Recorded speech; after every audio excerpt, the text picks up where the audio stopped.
Bukan nama band, bukan juga suara tokek, melainkan hantu gadis sekolah dengan tubuh bagian bawah yang tidak lagi utuh.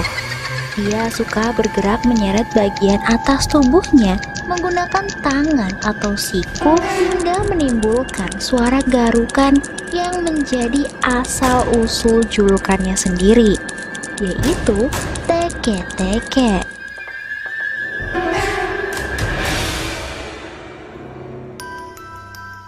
Teke-teke sendiri merupakan salah satu onryo atau roh pendam dalam legenda urban Jepang, di mana arwahnya kerap mengintai daerah perkotaan dan sekitar stasiun kereta api pada malam hari. Kisahnya yang sudah mulai diturunkan dari generasi ke generasi sejak tahun 60-an ternyata memiliki beberapa versi cerita yang berbeda mengenai asal-usul hantu setengah badan ini. Versi pertama menceritakan seorang siswi dari salah satu sekolah Jepang yang menjadi korban penindasan kejam, hingga pada akhirnya ia memilih untuk bunuh diri dengan menabrakkan dirinya ke kereta. Versi lain menyebut siswi itu mengalami perundungan yang dilakukan oleh teman kelasnya sendiri, yang mana membuatnya tak sengaja terjatuh hingga meninggal dengan kondisi tubuh terbelah dua. Versi ketiga adalah tentang wanita pekerja kantoran yang dilecehkan dan dianiaya oleh pria militer Amerika Serikat di Hokkaido setelah Perang Dunia Kedua, di mana ia yang tak sanggup menghadapi kenyataan itu segera melompat dari jembatan dan tertabrak kereta api. Sedang versi terakhirnya lebih dihubungkan dengan kisah seorang wanita muda bernama Kashima Reiko. Ia adalah gadis pendiam asal Hokkaido yang suatu hari mengalami kecelakaan tunggal di atas rel kereta hingga meninggal dunia akibat tubuh yang terlindas kereta hingga terpotong menjadi dua bagian. Nah, ada juga yang mengatakan kalau sebelum kecelakaan itu terjadi, Kashima sempat mengalami kekerasan oleh sekelompok pria nakal, di mana kaki Kashima sempat dipukul sampai remuk hingga tak bisa berjalan. Ia yang ditinggalkan dalam keadaan sekarat pun berusaha berteriak mencari pertolongan, namun tak ada seorang pun yang dapat mendengarnya. Di sisa kesadaran dan rasa paniknya, Kashima mencoba merangkak melewati rel kereta api dan berakhir tak sadarkan diri di sana.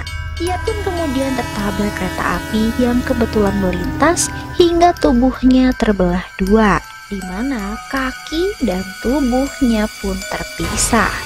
Sejak saat itu, stasiun kereta api dan wilayah sekitarnya pun menjadi angker karena arwah gentayangan hantu teke-teke yang membawa dendam kematian tragisnya. Terkadang ia datang menampakkan diri untuk membegal orang, maksudnya untuk bertanya kepada mereka mengenai lokasi kakinya yang hilang.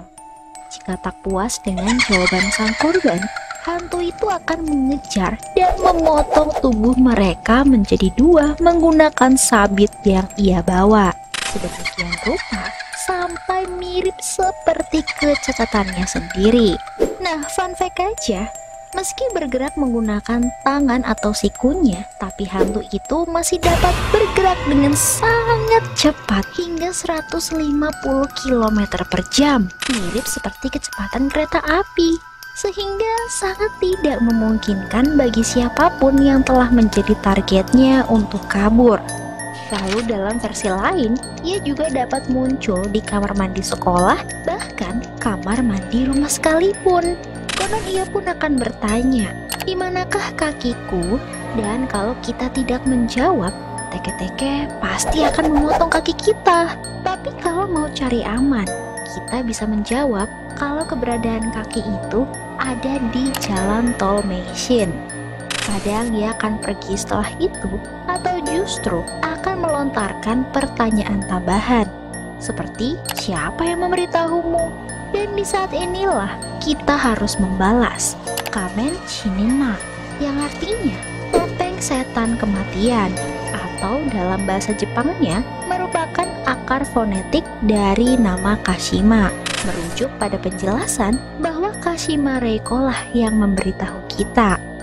Kisah seram dan tragis ini pun lalu menjadi populer di kalangan masyarakat Jepang, terutama pelajar sekolah, karena memang asal-usul sosok hantunya yang juga dipercaya merupakan seorang siswi pelajar. Di mana dalam budaya populer sendiri, kisah ini bahkan telah menginspirasi pembuatan film horor dengan judul Teke-Teke pada tahun 2009. Hingga kini masih banyak sekali orang yang percaya akan keberadaan nyata Teke-Teke, serta ada juga yang berusaha menceritakan kisahnya dengan tujuan untuk mendidik anak mereka tentang apa yang ada dan tiada.